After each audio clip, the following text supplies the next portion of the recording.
आदाब नाज़रीन, मैं हूं आपके साथ आपका मेजबान रहीम अहमद खान मुनसिफ जोहार में आपका स्वागत है। दिखाएंगे रियासत की तमाम बड़ी खबरें। आगाज हेडलाइंस के साथ।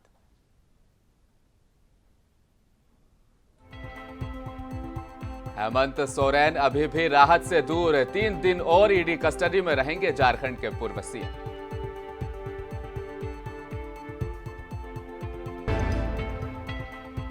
सीएम चंपई सोरेन ने की महिला महासम्मेलन की शुरुआत। 825 करोड़ की परिसंपत्तियों का वितरण, कहा बेटियां किसी से कम नहीं।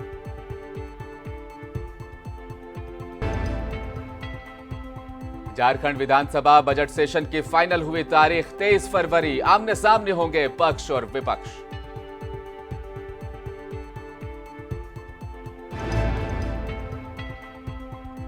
हेमंत सोरेन के बाद अब उनके करीबी विधायक पर ईडी का एक्शन। घर पर चल रही ताबड़तोड़ छापेमारी।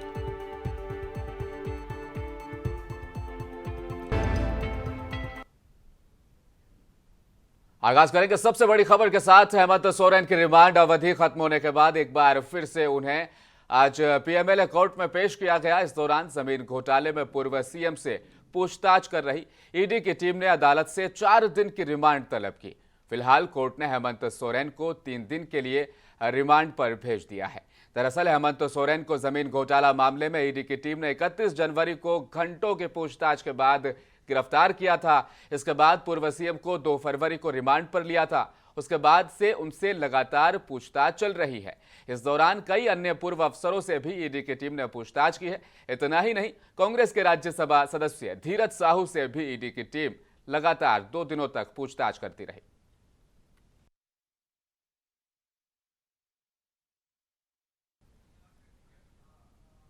रांची के मोरहाबादी मैदान में सखी मंडल की महिलाओं का राज्य स्तरीय महासम्मेलन हो रहा है। सखी मंडल की महिलाओं का राज्य स्तरीय एक्सपोजर और क्षमता संवर्धन इस महासम्मेलन का मकसद है। राज्य भर से सखी मंडल से जुड़ी महिलाएं इसमें शामिल होने के लिए पहुंची है। 55,000 महिला सखी मंडलों के बीच 825 करोड़ की सहायता और क्रेडिट सपोर्ट सरकार द्वारा उन्हें दिया जा रहा है। सम्मेलन में सीएम चंपई सोरेन बतौर मुख्य अतिथि शामिल रहे। संसदीय कार्य मंत्री आलमगीर आलम और मंत्री सत्यानंद भोक्ता भी इस मौके पर मौजूद रहे। मोरहाबादी मैदान में आयोजित सखी मंडल की महिलाओं का राज्य स्तरीय एक्सपोजर और क्षमता संवर्धन शिविर सह महिला महासम्मेलन का कार्यक्रम रहा। बतौर मुख्य अतिथि सीएम चंपई सोरेन शामिल हुए और सभा को संबोधित भी किया। ये थे हमारा हेमंत बाबू ने, जो पूर्व मुख्यमंत्री हेमंत सोरेन, उनका पर किसी प्रकार का ना आरोप है, ना खाता ना बही में उसका नाम लिखा हुआ है। जो अच्छा नेतृत्व और इस राज्य की सामाजिक व्यवस्था, आर्थिक व्यवस्था और शैक्षणिक व्यवस्था को भी अध्ययन करके ये नया योजना तैयार किया कि झारखंड इतना धनी प्रदेश है और इस धनी प्रदेश में और इतना अधीन आज़ाद होने के बाद भी यहाँ के आदिवासी, यहाँ के मूलवासी की सामाजिक व्यवस्था या आर्थिक व्यवस्था जितना मजबूत होना चाहिए नहीं हो पाया है। लेकिन आज हम लोग देखेंगे कि समाज के अंदर में हमारा महिला की सबसे ज़्यादा अहम भूमिका होती है। हर कामकाज में खेत खलियान से ले सीएम चंपई सोरेन से आज सीएम आवास में श्री शिव बारात आयोजन महासमिति पहाड़ी मंदिर रांची के एक दल ने मुलाकात की। इस मौके पर आगामी 8 मार्च 2024 को महाशिवरात्रि पूजा के अवसर पर आयोजित होने वाले श्री शिव बारात में सम्मिलित होने के लिए सीएम को इनवाइट किया गया। मौके पर सीएम ने महासमिति के सदस्यों से महाशिवरात्रि के अवसरों पर आयोजित होने वाली शिव बारात के आयोजन के लिए की जा रही तैयारियों की भी जानकारी हासिल की। इस दौरान अध्यक्ष राजेश कुमार साहू, दीपक नंदा, राज तनेजा, बारात प्रभारी मेहुल प्रसाद, बादल सिंह और अन्य मौजूद रहे।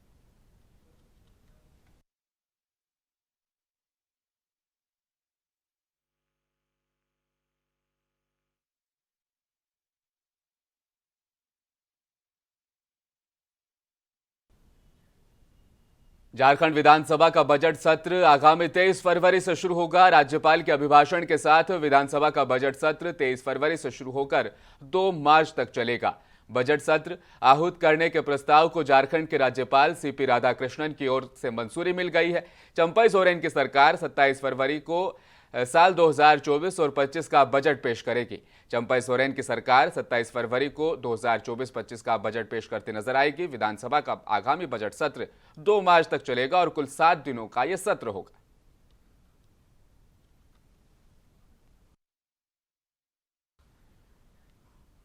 और फिलहाल झारखंड में ईडी का ताबड़तोड़ एक्शन जारी है। झामुमो के केंद्रीय कार्यकारिणी सदस्य और हेमंत सोरेन के करीबी माने जाने वाले अमितेश सहाय के गोविंदपुर स्थित जेटीएमटी प्लांट में ईडी की टीम लगातार छापेमारी कर रही है।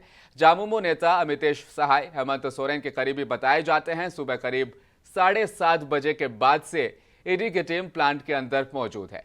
पूरे प्लांट को सील कर छापेमारी की जा रही है। किसी को भी अंदर जाने की इजाजत नहीं है और ना ही अंदर से किसी को बाहर निकलने दिया जा रहा है। जमीन घोटाला अवैध खनन प्रकरण में मनी लॉन्ड्रिंग के तहत जांच के दौरान अमितेश सहाय का नाम सामने आया था। ट्रांसफर पोस्टिंग में वसूली के मामले में भी शक के आधार पर उन पर छापेमारी चल रही है।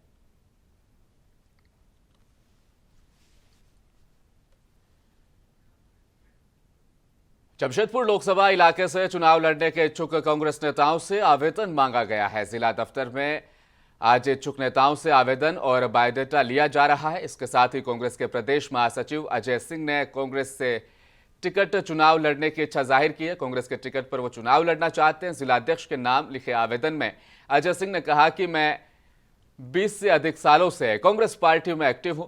प्रदेश कांग्रेस के विभिन्न पदों पर रहते हुए प्रदेश महासचिव और हजारीबाग का प्रभारी हूं। मैं छात्र जीवन से ही जमशेदपुर की राजनीति में सक्रिय रहा हूं। अपनी प्रभावी पहचान रखता हूं। कार्यकर्ताओं को रविवार को भेजी गई सूचना में कहा गया था कि आगामी जमशेदपुर लोकसभा चुनाव में कांग्रेस पार्टी के उम्मीदवार के इच्छुक कांग्रेस नेता अपना आवेदन और बायोडाटा जिला दफ्तर में सुबह 11 बजे से शाम 5 बजे के बीच जमा करा दें।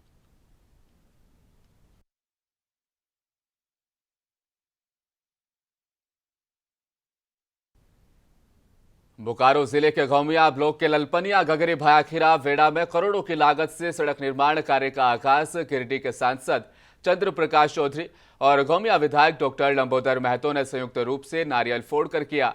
वहीं सांसद ने कहा कि गिरिडीह लोकसभा बहुत बड़ा इलाका है और हर क्षेत्र में योजना धरातल पर उतारने के लिए हम लगे हुए हैं ताकि जनता को आवागमन में सुविधा मिले। ये योजना करोड़ों की लागत की है जो जल्द पूरी कर दी जाएगी। वहीं गोमिया विधायक ने कहा कि ग्रामीणों की मांग पर योजना की मंजूरी मेरी अनुशंसा पर हुई है और ग्रामीणों की समस्या दूर करने के लिए योजनाबद्ध तरीके से काम किया जा रहा है। समय में जिस रोड का शिलान्यास किया गया रजरप्पा से लेकर हम लोग ललपनिया तक का किए और ये कुटकाडी से कुसुमडी तक का पथ शिलान्यास किया। आप देख रहे हैं रोड की स्थिति कितना जर्जर था। लोगों का काफ़ी दिनों से डिमांड था कि यह रोड हम लोगों का बन के तैयार हो जाए ताकि लोगों को आने जाने में जो कठिनाई होती थी वह काफ़ी दूर हो। और हम लोग प्रयास कर रहे हैं कि इस रोड को रजरप्पा से लेके ललपनिया तक हम लोग PWD रोड में हम लोग हाल ही में हम लोग केंद्रीय पथ मंत्री नितिन गडकरी से मिलकर उन्हें आग्रह किया है कि वह चौड़ीकरण। वहीं तेनुघाट पंचायत में गिरिडीह सांसद चंद्र प्रकाश चौधरी और गौमिया विधायक डॉक्टर लंबोदर महतो ने 2 योजनाओं का नारियल फोड़कर संयुक्त रूप से मिलकर उद्घाटन किया। सांसद चंद्र प्रकाश चौधरी ने बताया कि तेनुघाट बिरसा चौक से तेनुघाट जेल होते हुए गरवाटान तक लगभग 2 से 2.5 किलोमीटर जो सड़क खराब हो गई थी। बार बार लोगों के द्वारा ये कहा जा रहा था कि सड़क जर्जर हो गई है। आज इसका शिलान्यास किया गया। अब लोगों को इसका सीधा फायदा मिलेगा।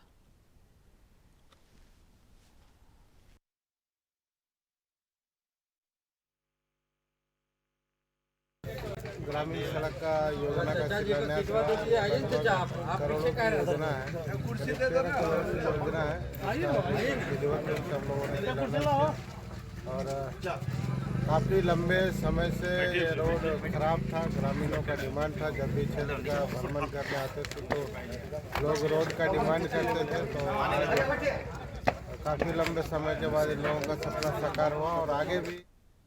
झारखंड की उपराजधानी दुमका जिले के रानीश्वर ब्लॉक में 15 पंचायतों में ऑडिट चल रही है। साथ ही इस मामले पर 16 फरवरी को सुनवाई भी होगी। इस बीच अब खबरें ऐसी हैं कि बिचौलियों ने ऑडिट अफसरों को अपने पाले में कर लिया है। तो आप समझ सकते हैं कि अब हालत जनता के हक में है या अफसरों के।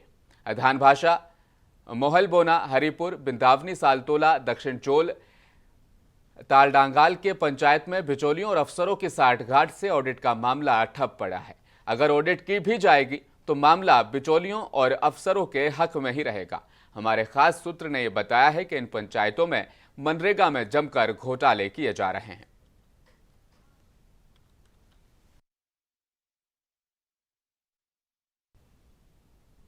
डुमरी अनुमंडल सभागार में सरस्वती पूजा को लेकर की गई अनुमंडल स्तर की शांति समिति की बैठक, जिसमें सभी समुदाय के लोग सहित जनप्रतिनिधि और सरकारी विभाग के अधिकारी शामिल रहे। बैठक में आगामी होने वाली सरस्वती पूजा को लेकर शांतिपूर्ण माहौल में त्योहार मनाने की अपील लोगों से की गई है। वहीं डीजे साउंड पर पूर्ण रूप से प्रतिबंध रहेगा, जबकि बैठक में लोगों से शराब पीकर पूजा और विसर्जन नहीं करने का भी निवेदन किया गया।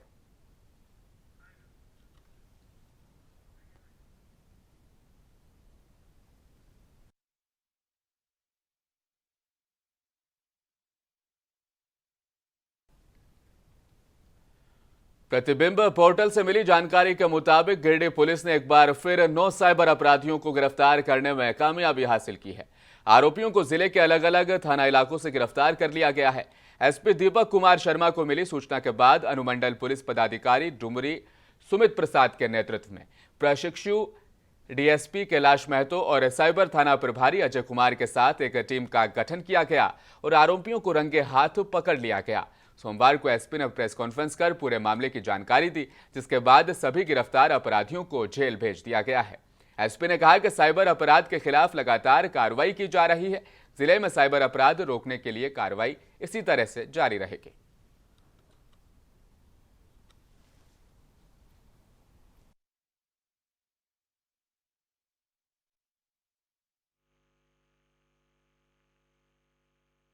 गिरिडीह पुलिस के द्वारा लगातार साइबर अपराधियों की गिरफ्तारी के विरुद्ध में अभियान चलाया जा रहा है और इसी क्रम में कल गुप्त सूचना मिली कि साइबर अपराधियों के द्वारा लोगों से ठगी करने का प्रयास किया जा रहा है। इसी सूचना पर डीएसपी साइबर श्री सुमित प्रसाद के नेतृत्व में एक टीम गठित की गई, जिसमें प्रोबेशनर डीएसपी और थाना प्रभारी साइबर एवं अन्य पुलिस पदाधिकारी शामिल थे। इनके द्वारा गिरिडीह जिलों में अलग अलग स्थानों पर छापामारी करते हुए कुल 9 साइबर अपराधियों की गिरफ्तारी की गई है और इनके पास से 25 mobile, 28 SIM, 23 ATM card, 17 passbook और 4 पैन कार्ड तथा 13 आधार कार्ड भी जब्त किए गए हैं। साइबर अपराधियों में एक चंदन कुमार एक काफ़ी शातिर साइबर अपराधी है, जो बजाज फाइनेंस का बैंक कर्मी बनकर काफ़ी लोगों को ठगी कर चुका है। इसने कन्फेस किया है कि इसने अभी तक लाखों रुपए की ठगी की है। इसके साथ ही जो अन्य साइबर अपराधी थे वो नौकरी का झांसा देकर ठगी करते थे और इसके अलावा सेक्सटोर्शन के नाम पर ठगी करते थे। और साकची थाना इलाके के काशीडीह के रहने वाले शंभू पासवान, बर्मा माइंस के ट्यूब गेट हरिजन बस्ती के रहने वाले राजन भगत, टेल्को के जेमको महानंदा बस्ती के रहने वाले विशाल दास, टेल्को के रहने वाले रोनित दीप उर्फ पोलियो और बर्मा माइंस के कैरेज कॉलोनी के रहने वाले राजन दास को गिरफ्तार किया गया है। इस गिरोह के सरगना राजीव भगत और राजन दास हैं। दोनों सरगना बर्मा माइंस के रहने वाले हैं। ये दोनों स्कूटी चोरी के मास्टरमाइंड माने जाते हैं। पुलिस ने इन दोनों की निशानदही पर चोरी के 19 दोपहिया वाहन अब बरामद कर लिए हैं। इनमें 7 स्कूटी है और 12 मोटरसाइकिल है। ये ज्यादातर स्प्लेंडर मोटरसाइकिलों को निशाना बनाते थे।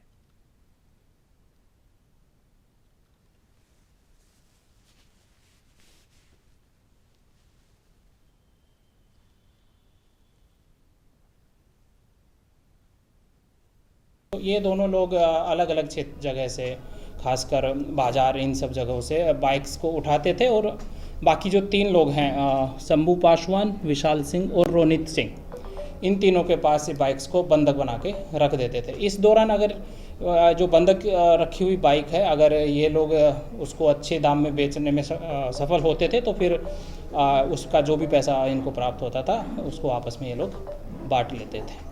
गिरोह के कुछ अन्य सदस्यों का और पता चला है, जिसकी गिरफ्तारी तो अभी बराबर छापामारी की जा रही है।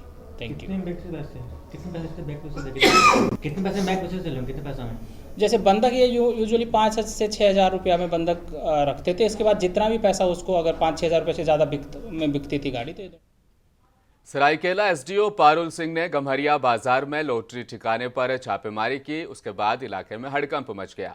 आदित्यपुर थाना इलाके के अंतर्गत गम्हरिया बाजार में चल रहे अवैध लॉटरी के ठिकानों पर सरायकेला एसडीओ पारुल सिंह ने छापेमारी की। बताया जा रहा है कि कई दिनों से यहां पर अवैध लॉटरी का काम वहां पर संचालन किया जा रहा था। वहीं छापेमारी के दौरान आदित्यपुर थाना प्रभारी भी शामिल रहे। छापेमारी कर धंधे में शामिल 2 लोगों को पुलिस ने पूछताछ के लिए पकड़ा भी है।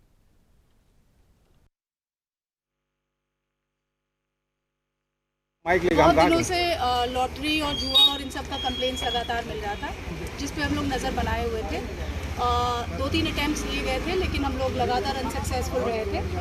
आज भी हम लोग सुबह से लगे हुए थे, जिसका नतीजा हम लोग 2-3 राउंड्स, एक गार्ड जो था वो सिविल यूनिफॉर्म में था और साथ में मजिस्ट्रेट साहब थे। हम लोगों ने राउंड लगाया। हम लोग यहीं पे कैंपिंग कर रहे थे, तो राउंड लगाते समय वहाँ पे वो लोग खेलते हुए मिले, जिसका वीडियो बना लिया गया। उस वीडियो में 2-3 लोग आए हैं। एक उनका स्कूटी आया है जिसके ऊपर खेला जा रहा था, और उसके बाद हम लोगों को तुरंत मजिस्ट्रेट साहब ने और यहाँ से खबर की गई। और आखिर में एक बार फिर नजर डालेंगे हेडलाइंस पर।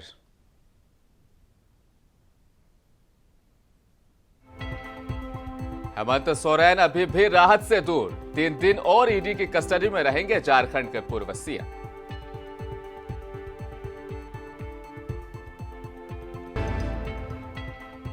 सीएम चंपई सोरेन ने की महिला महासम्मेलन की शुरुआत। 825 करोड़ की परिसंपत्तियों का वितरण किया। कहा, बेटियां किसी से कम नहीं। झारखंड विधानसभा सेशन की तारीख हुई फाइनल। 23 फरवरी को आमने सामने होंगे पक्ष और विपक्ष।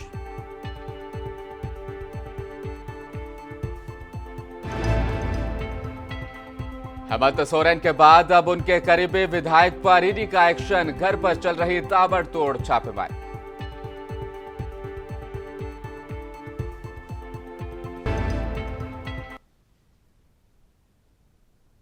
रियासत झारखंड की खबरों में फिलहाल इतना ही। मुझे दीजिए इजाजत। आप बने रहिए हमारे साथ, देखते रहें मुंसिफ टीवी न्यूज।